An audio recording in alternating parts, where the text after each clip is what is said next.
In football, it's everything or nothing. The players leave their hearts on the pitch. They give everything. This sometimes leads to rude fouls and abuse. You get karma if you provoke your opponent or are too confident of victory, such as Atletico got against Ronaldo in the Champions League in 2019. However, today it's not about karma in sports, but about physical revenge from players on the pitch. This is our top 3. It was the year 1997 when Manchester United were 1-0 down against Leeds United away from home. The game was almost over when Roy Keane chased down a poorly played pass into the penalty area and went down in a tackle against Alf-Inge Haaland, Erling Haaland's father, and began writhing in pain. Afterwards, Haaland ran over to Keane before standing over him and berating him for feigning injury. What he couldn't have known was that Keane had just injured his ACL. What he should have known, however, was that the hot-headed Keane wouldn't let that slide. 3 years later, Haaland moved to Man City, and later that season, the two met in the Manchester Derby. The game ended 1-1, but it's better remembered for one of the worst challenges in the Premier League history. Arriving too late, and with his dots in the air, Keane caught Haaland above the knee, and with such a force that the Norwegian spun 180 degrees in the air before landing on his shoulders. A clear red card, of course. Later in his biography, Keane said, "I waited long enough. I hit him hard. The ball was there, I think. Take that, you and don't ever stand over me sneering about fake injuries." The punishment was a 5-match ban and a fine of £150,000 for Keane. To this day, Haaland and Keane are anything but friends. For our number 2, we go back to Italy in 2005, where Inter Milan and Juventus Turin, or more precisely, a young Swedish striker called Zlatan Ibrahimovic and Marco Materazzi, faced each other on the 2nd October in 2005. In the 40th minute, Materazzi crashed knee-high into Ibra's legs, a brutal foul. Ibra was determined to play on and take revenge on Materazzi. "If someone does something like that to me, I won't forget it," were his words.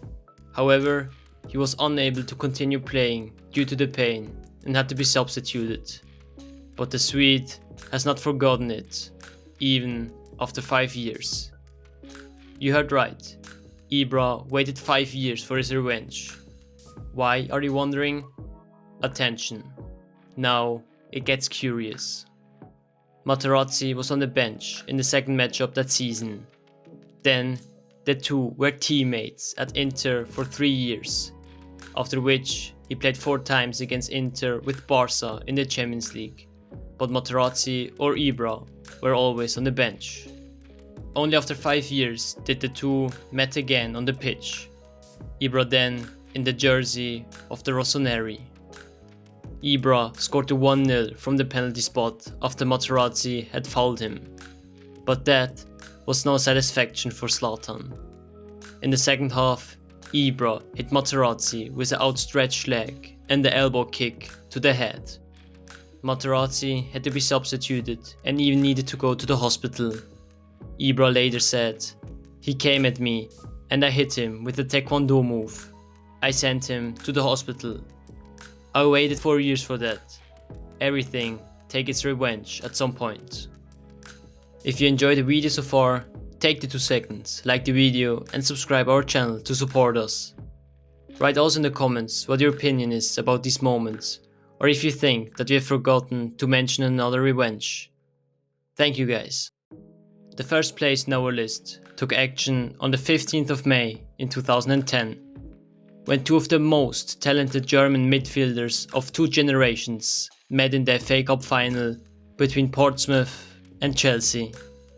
Michael Ballack is once again arrogant and gives Kevin Prince-Boateng a slap in the face. Boateng described the whole thing in his biography as follows.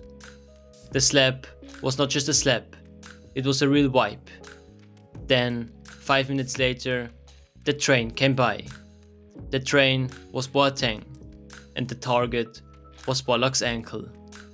This foul changed Germany's football history. Ballack missed the World Cup, lost the captain's armband in the national team, and the contract extension he thought was certain at Chelsea failed, and after 2 disappointing years in Leverkusen, Ballack ended his career. Boateng himself became the #1 hated figure in Germany. After Portsmouth were relegated, Boateng could no longer move to a club in Germany.